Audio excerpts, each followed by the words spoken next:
Saudara, sebanyak 580 anggota DPR RI resmi dilantik kemarin. Dari ratusan wakil rakyat tersebut, saudara, tak hanya muncul wajah baru, tapi juga ada banyak sekali anak-anak muda yang semangat dengan misi mereka. Kita akan membahas soal wajah baru dan energi anak muda di DPR bersama dengan sejumlah narasumber. Sudah ada anggota DPR RI dari fraksi Partai Demokrat bersama Hillary Brigita Lasut. Selamat pagi, Hillary. Selamat pagi. Halo, kemudian juga ada anggota DPR dari fraksi Partai Golkar, ada Abraham Wijaya. Selamat pagi, Abraham.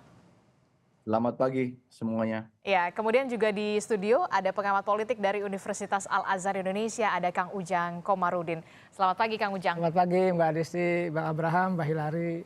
Iya, oke. Ini kan kita semangat sekali kemarin ya melihat wajah-wajah baru selain wajah-wajah yang populer, selebritas begitu, tapi juga ada banyak sekali anak-anak muda Gen Z begitu ya. Walaupun ini bagi Hillary ini bukan kali pertama, ini periode kedua Hillary kembali melenggang ke Senayan. Dan untuk kedua kalinya ini, Hillary, misi apa yang kemudian ingin Anda bawa? Kemarin kan kalau tidak salah Anda berada di Komisi 3 ya, di bidang hukum. Nah, kalau untuk tahun ini, di 2024-2029, akan di komisi berapa Anda tertarik ataukah masih di Komisi 3? Mungkin pasti sama dengan, Mas Abraham ya, Pak Abraham, bahwa saya mungkin juga ingin kembali berada di Komisi 3 karena yang menjadi fokus utama saya kalau tadi Mbak Nafa Urbach sempat bilang fokus, di dunia pendidikan, saya sangat melihat bahwa Indonesia ini perlu orang-orang yang memperhatikan betul penerapan dan juga bagaimana, para aparat hukum ini menjalankan tugas dan tanggung jawabnya. Mungkin bukan dari segi legislasi karena tidak banyak mungkin selain RUU Perampasan Aset yang bisa kita tekankan di dalam dunia legislasi, tapi dari sisi pengawasannya. Dari sisi pengawasan tentunya masih perlu sekali orang-orang yang serius untuk mengawasi bagaimana Indonesia menerapkan hukumnya dan juga bagaimana aparat kita untuk melakukan eksekusinya. Menarik sekali Anda menyinggung soal perampasan aset begitu ya yang sampai saat ini juga masih belum jelas begitu arahnya kemana. Apakah ini akan didorong kembali oleh Anda dan juga teman-teman di Komisi 3 jika nanti memang Anda ditempatkan di Komisi 3, Hillary?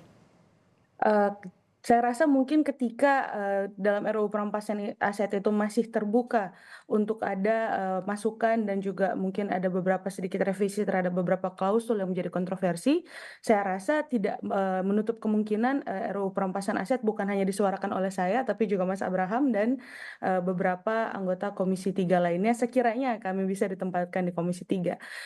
Dan karena ini jadi fokus dari masyarakat tentunya, untuk dibahas menjadi salah satu poin yang sangat menarik dan tentunya secara politis juga ini sebenarnya cukup menggigit karena, eee, para anggota dewan sebenarnya mendapatkan keuntungan dari mendukung RUU Perampasan Aset karena dapat meraih simpati dari masyarakat. Sehingga saya rasa tidak menutup kemungkinan pasti RUU Perampasan Aset ini menjadi salah satu RUU yang, cukup hot untuk dibahas. Oke, baik. Saya ke Abraham. Bung Abraham, ini menarik sekali. Anda ini kan sudah sukses ya, jadi pengacara, pengusaha juga, pendidikan juga sudah sampai S3 di bidang hukum. Nah, saya penasaran, kenapa kemudian seorang Abraham Wijaya ini memilih untuk menjadi wakil rakyat? Ya, terima kasih. Ya, yang pertama ada ketidakpuasan dari diri saya dan para anak muda kelihatannya terhadap anggota DPR yang kemarin menjabat, sehingga banyak sekali anak muda yang terjun dan terbukti dapat menumbangkan incumbent. Tentunya kita ingin ke depan ini anak-anak muda yang masuk ke DPR ini secara umum bisa memberikan transparansi, akuntabilitas, etika anggota DPR yang lebih baik, serta sesuai pidatonya Mbak Puan, mengajak partisipasi publik terhadap pembuatan undang-undang, legislasi maupun pengawasan terhadap pemerintah. Hmm. Iya. Oke, Bung Abraham, ini kalau berarti Anda mantap kalau bisa dikatakan akan ke Komisi 3 begitu ya, sesuai dengan background hukum Anda? Eh, saya itu keputusan di ketua umum Heeh. dan ketua fraksi, namun saya meminta karena memang ada tujuan tersendiri dari saya, kenapa kok saya mau masuk di Komisi 3, Mhm. termasuk kebetulan RUU Perampasan Aset ini masuk dalam disertasi saya S3.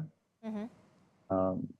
saya punya pandangan yang agak berbeda terhadap masyarakat pada umumnya. Apa itu? Jadi RUU perampasan aset ini tujuannya adalah untuk mengembalikan kerugian negara yang dialami pada tindak pidana korupsi.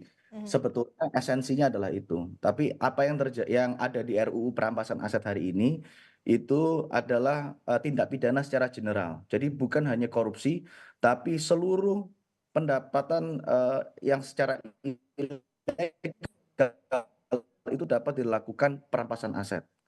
Dan ini sangat berbahaya karena bisa berpotensi untuk terjadi penyelewengan penegakan hukum. Maka dari itu saran dari kami adalah bukan rancangan undang-undang perampasan aset ini disahkan, namun direvisi undang-undang tindak pidana korupsi dengan memasukkan perampasan aset di dalamnya. Oke. Nah, itu yang seharusnya dilakukan. Karena rancangan undang-undang perampasan aset ini sifatnya general. Artinya apa? Terkait tindak pidana lain selain tindak pidana korupsi juga dapat dilakukan perampasan aset yang pada umumnya sekarang penegakan hukum masih belum berjalan dengan seyogyanya. Kurang lebih Oke, ya. tapi kemudian yang saya tanyakan adalah ketika ini kan masih bersemangat begitu ya, semangatnya optimismenya menyala betul ya ibaratnya ya kalau kalau kata Gen Z gitu ya, menyala abangku gitu. Tapi bagaimana kemudian ketika pandangan-pandangan Anda ini kemudian terbentur dengan pandangan politik setiap partai politik atau fraksi Anda? Nah, makanya RUU perampasan aset ini harus dibahas dulu. Kan saya lihat selama ini RUU perampasan aset ini hanya mencuat, ayo RUU perampasan aset, tapi nggak pernah dibahas. Bahkan saya pengen tanya kepada teman-teman yang di fraksi, sebelum kita memberikan pendapat, lebih baik dibaca dulu RUU-nya. RUU-nya dibaca dulu dan dibahas dulu. Nah, apa yang kita mau bicarakan, apa yang kita mau debat kalau RUU-nya aja belum pernah dibaca sama mereka, kan gitu. Oke, Ya. jadi Mbak Hillary, sebenarnya apa sih kendalanya? Memang kalau dari beberapa pembahasan walaupun di saat mencuatnya RUU perampasan aset ini saya sudah dipindahkan ke Komisi 1, saya melihat bahwa ada potensi di mana malah RUU perampasan aset ini bisa menjadi alat politik. Nah, ini yang perlu kita khawatirkan mengingat posisi Indonesia saat ini di mana pemerintahannya sudah hampir tidak ada oposisi ya. Tentu fraksi-fraksi juga para wakil rakyat ini harus berpikir dengan baik bagaimana di bawah politik kapal besar, kita harus bisa tetap menyuarakan aspirasi rakyat tanpa tekanan. Nah, ini yang menjadi satu hal yang mengkhawatirkan. Kebetulan S3 saya juga sama, berhubungan juga dengan tindak pidana korupsi, dan bagaimana undang-undang itu kemudian bisa mudah dipakai untuk menjadi alat politik dan juga untuk kriminalisasi. Ini salah satu alasan mengapa Cak Imin pernah bilang bahwa aparat hukum atau juga sistem hukum di Indonesia tidak memungkinkan untuk adanya oposisi. Nah, ini yang kita kaitkan, jangan sampai RUU perampasan aset ini malah mungkin bisa menjadi alasan kenapa hampir tidak ada oposisi di dalam parlemen. Misalnya, itu menjadi hal yang sangat kita khawatirkan saat ini khususnya sebagai generasi muda yang sudah ada di dunia politik, yang ya cukup berpengalaman dan saya sudah pernah ada di dalam. Bagaimana kita melihat bahwa tidak mudah untuk seseorang menyampaikan aspirasi dan suaranya walaupun dia anak muda, karena bagaimanapun juga secara hukum di Indonesia ketika kita mencari celahnya, ketika kita mencari salahnya, mencari kurangnya, seseorang itu pasti bisa ditemukan salahnya, kurangnya.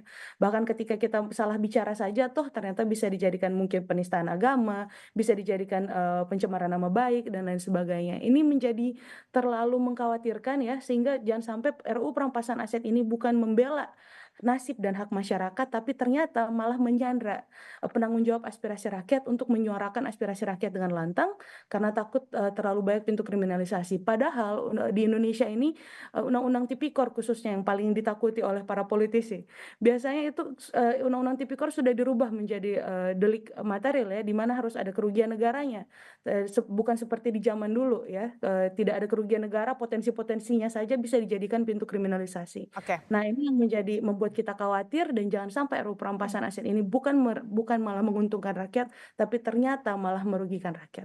Oke, menarik sekali saya melihat pagi-pagi dua nama ini, dua wajah ini, walaupun Mbak Hillary kita tahu ini merupakan periode kedua, tapi ini langsung Abraham, kemudian Hillary juga langsung tegas mengatakan menyinggung soal RUU perampasan aset. Padahal saya baru mau menyinggung soal bagaimana akan seperti apa nanti ke depannya. Tapi langsung des semangat sekali gitu. Optimisnya saya senang sekali. Tapi begini, apakah optimis ini akan berlangsung di awal saja atau seperti apa nanti Anda melihatnya? Kalau yang sudah-sudah nih, Kang Ujang.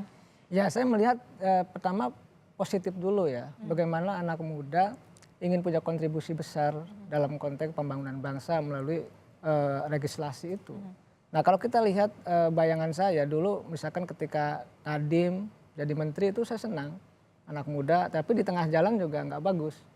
Oleh karena itu tadi kalau di awal Mbak Hillary, Mas Abraham punya konsepsi, ya, punya ide dan gagasan dalam konteks membangun bangsa dalam katakanlah pembangunan sebuah undang-undang, maka itu perlu dilanjutkan. Jadi jangan sampai kendor di tengah jalan. Karena biasanya kalau sudah berhadapan dengan praksi ini agak sulit. Nah, itu tadi yang saya bilang. Pernah saya dari 2011 sampai 2016 saya pernah jadi staf khusus ketua DPR juga, agak sedikit paham terkait dengan formulasi itu.